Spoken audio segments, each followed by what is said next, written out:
Hi, Andrew from SACS, and welcome to video number 6 in our 11 video sequence on personal intelligence or cognitive ability.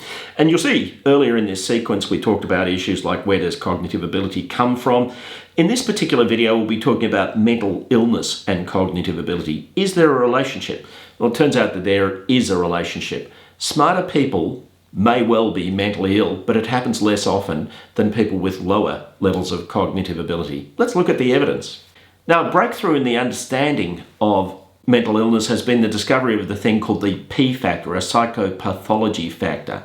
It's a disability, and if you have one mental illness, you're vastly more likely to have another one. In a study of 30,000 people, Lay et al. 2012 found a single factor offered the best explanation for mental health issues across 11 different mental conditions. And what this is describing, this P or psychopathology factor, is that if you are unlucky enough to have this P factor, you in fact may demonstrate a range of different mental illnesses. Now, if you talk to clinicians and somebody is presenting with anxiety and you treat them for anxiety, then you may well find that something else pops up like depression or maybe obsessive compulsive disorder.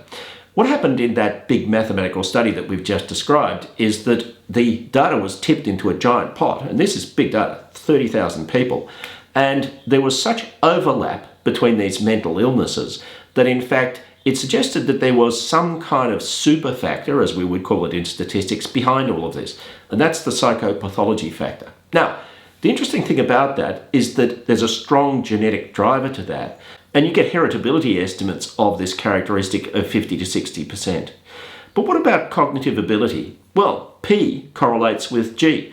Now, those of you who've seen the earlier videos will know that G is general mental intelligence, kind of like mental horsepower, if you want to put it that way.